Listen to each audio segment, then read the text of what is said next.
Whilst I was at Salute, I picked up one of the Rascaltown Goblins, and I could see queues of people purchasing these models from the Rogue Hobbies stand all day long. They must have sold hundreds of them. They sold out when they went to Adepticon. So in my mind, these things are selling like hotcakes. That means there's thousands and thousands of them existing in the world, and there's very few painted ones online. What's up with that? Are people afraid to paint these whimsical characters? Are they outside their comfort zone? Who knows? But maybe this video will help you guys get your Rascaltown goblins painted up and posted online for the rest of us to see. So if that interests you, stick around. Okay, first things first, this is the particular model that I went for, the Night Goblin. It's just such a stunning sculpt. I originally was going to go and buy the number one, the fishing one, because I also love that sculpt very much. But then this guy caught my eye, so I bought him and the little badge that goes with him because, well, why not? He is a 3D print. That's how these guys manufacture these miniatures. And the packaging is majestic. They give you lots of really cool information, even an awesome little story on the side about this particular guy. He is a guard and he gets distracted by magical frogs a lot. So he's not very good at being a guard, and that's why he's holding a little magical frog in the sculpt. So I was really pleased with that. Now, like I was saying, he is a 3D print. Now, 3D prints are obviously a much newer form of manufacturing that is becoming more and more prevalent in the miniature world as it is. So a lot of people don't know how to deal with 3D prints and how to kind of prep them for painting. So for instance, here he is fresh out of the packet. There is, of course, a couple of supports left over. So I just recommend getting in with a tweezers and picking those supports out. After that, there's going to be some like little nubs left over the miniature from where supports did keep the model adhered to the build plate while it was printing out. So a nice sharp scalpel or a little emery board or a little file or, you know, little thing to get rid of it. After that, the guy was still a little bit tacky, which means he wasn't kind of properly washed or cured. Not properly, but not completely. These guys are obviously doing a lot of manufacturing, so changing out your washing solution constantly can be quite expensive. So all I do is I throw them in a bucket of IPA. I do have fancy wash machines for all my 3D printing, but I thought I'd show you a low down way of doing it because not a lot of people have those machines available. So it is just 100% just IPA, isopropyl alcohol. Leave them in to soak for a minute or two and then use a toothbrush and give him a little bit of a scrub until you don't feel any tackiness left off of him. Wait for him to fully dry. And then you just throw them into, I have curing machines for my resin prints. It's a UV resin, so it needs the sun to cure it. So like I said, I have UV machines. You can just put it on the windowsill in the sun if it's a little bit tacky. Leave it there for an hour and it will cure. Obviously rotate it around to the back, it's also a bit tacky. But once that's all done, you do have a beautiful, fresh and ready to paint miniature. It's time to just stick them onto a base, get them sprayed up and get the painting process started. As you can see, I'm going to put a little bit of whimsical cork rock basing on this guy, make him stand a little bit taller and have fun from there. So when it comes to getting the model sprayed, I am always the kind of chaos black / gray seer over the top, kind of heavy zenithal. I find that to be the best place to start from when working with contrasts. So I did apply it like that here and then didn't end up starting with a lot of contrast, which is not usually how I go. And unfortunately that cost me a little bit and I had to go back and fix something later on. We'll talk about that when I get to it, but that was my own silly mistake. So I'm going to be leaning on a lot of triads. I'm using the Too Thin Coats range of paints for 90% of this miniature. And obviously I'm going for the two different tones of orange. I ended up not using this one actually. It was a little bit too bland for the kind of whimsical nature I was going for with this awesome model. So it was the brighter triad that I used for the majority of his skin. So his stomach, his legs, his arms, the outer part and back of ears, forehead, around by chin. And then when it got to the turquoisey thing, I wanted his nose, his big eyes around his cheeks, the inner parts of his ear, just like that kind of like two-tone style of color, which I think will be a lot of fun to kind of go back and forth between the two colors and try and make them blend together, but also be quite poppy and quite vibrant. Let's see if I managed to pull it off or whether I made a horrible mistake. And to tell you the truth, when I was getting to this stage, I was thinking I was making a horrible mistake.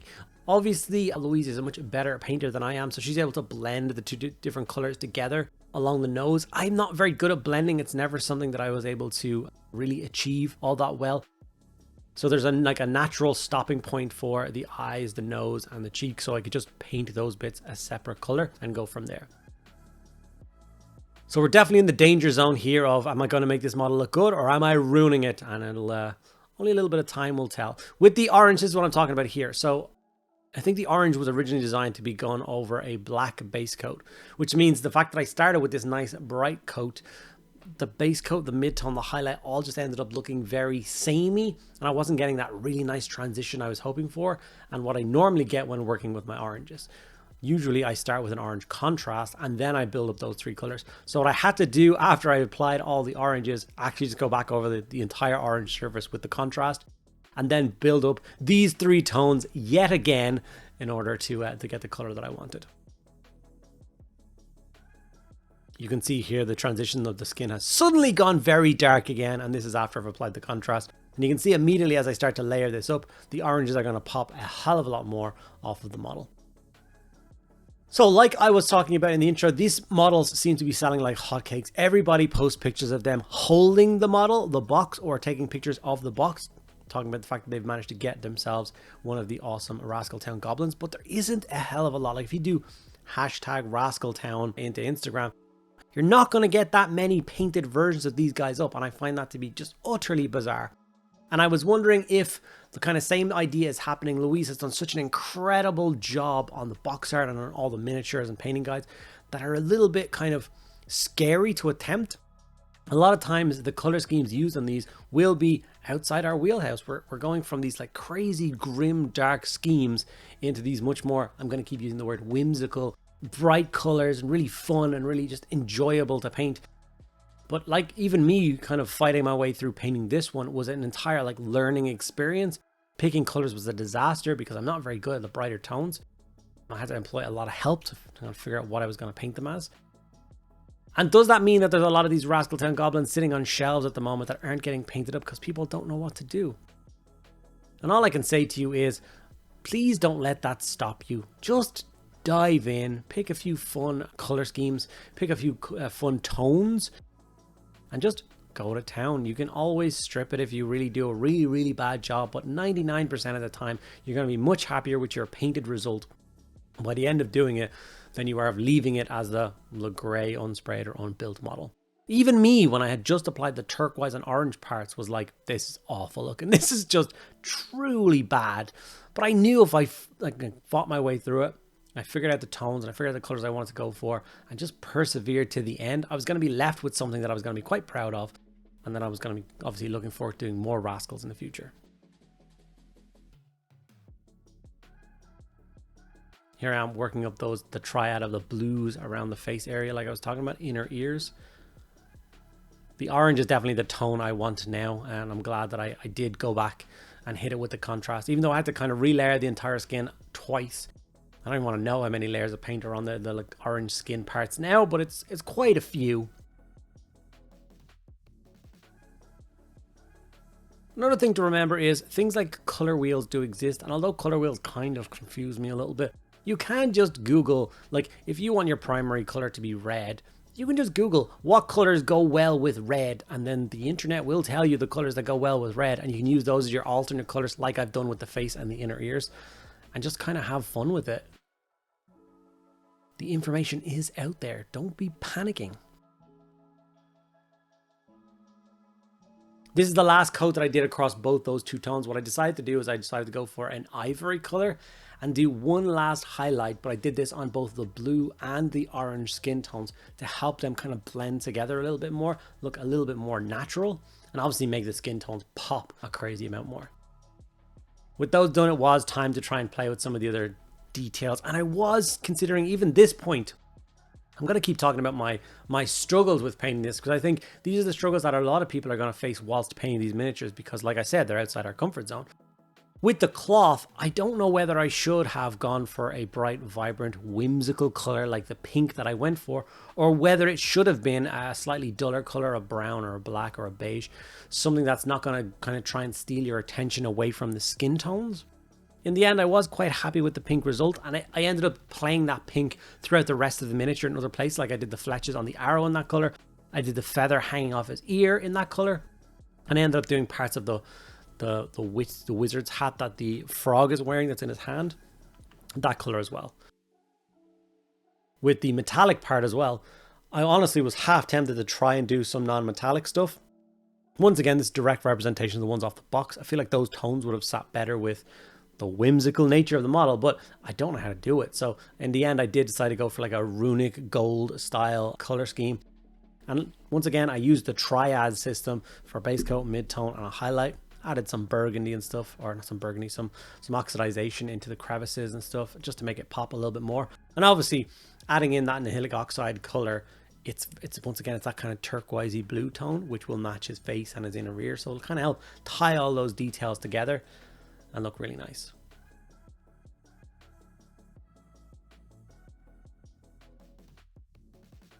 As you can see, the model is starting to kind of come together now. We're on the fourth main feature of the model that's finished. We've got all his cloth done, we've got his 2 tones of skin, and we have the metallics ready to rock and roll now.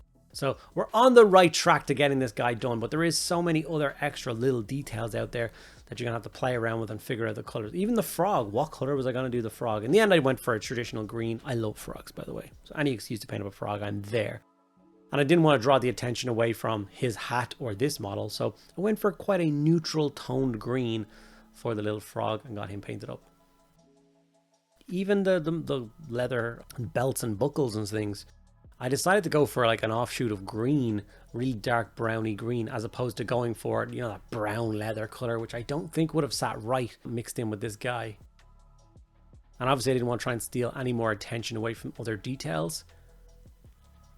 With the eyes, I decided to go for a green, knowing that it would tie into the frog, the magical, whimsical frog that is stealing his attention away. So maybe the frog has looked at him, cast his little frog wizard spell, which has the poor Rascal's eyes turning green and getting confused, and then all the other Rascals escaping from the jail.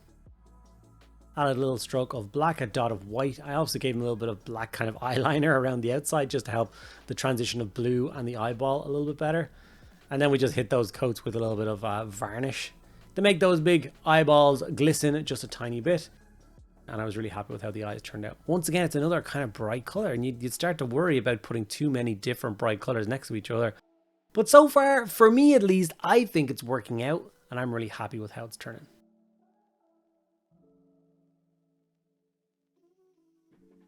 Okay, I did a little bit more detail on his base, just got the kind of texture paste on and some brown on the rocky bit, and it was time to, like I said, work on that frog.